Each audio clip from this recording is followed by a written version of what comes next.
Nakadetine is yung pagpa-file ng resolutions and bills. At the same time, pwede rin siya mag-issue ng mga press statements to give her stand on certain issues. Pero hindi siya pwedeng bumoto at hindi siya pwedeng mag-interpolate sa iba't ibang mga bills. Pero pwede rin, nung panahon ni President Aquino, nakapagkandak ako ng committee hearing sa loob ng kulungan.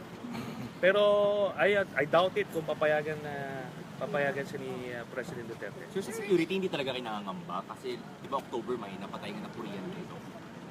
Nakausap naman natin yung mga, kasi yung mga nakadetain, yung mga security dyan, yung mga custodians dyan, mga dati ko na rin mga bantay noon. Ano? So inalagaan din naman kami noon. Sabi ko sa kanila, tuloy nyo lang yung pag-alaga sa kanila dahil trabaho niya yan to make sure na ligtas sila sa peligro.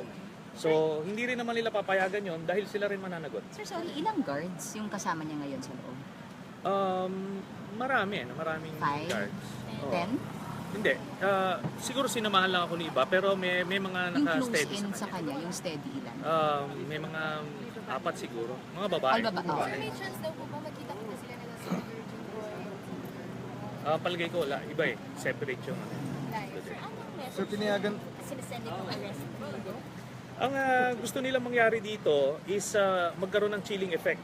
Meaning matakot yung mga kritiko ng administrasyon, yung mga oposisyon. Pero sabi ko hindi ganun yung nangyari, no? On my part, hindi. Opposite yung nangyari. Lalo akong gaganahan dito eh. Doon naman sa ordinaryong tao, napansin ko lalong lumalakas yung boses at dumadaming kumukotat sa kanya. Sir, pinayagan mo siya makapagpasok ng mga gadgets, laptop, cellphone? Wala, bawal. Sir, anything particular about your Senate work na napag-usapan nyo kanina ni Senator?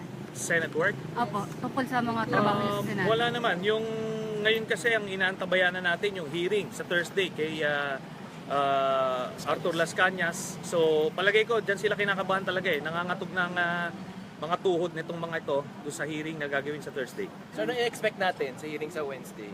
Talagang malalaman ng mga kababayan natin kung anong klaseng tao, kung anong klaseng monster itong si President Rodrigo Duterte. Ngayon, pagkatapos nun, desisyon na lang nila kung ano gusto nila mangyari. Sir, yung Senate work, is it possible to do it even without gadgets, laptops, and phones and hand?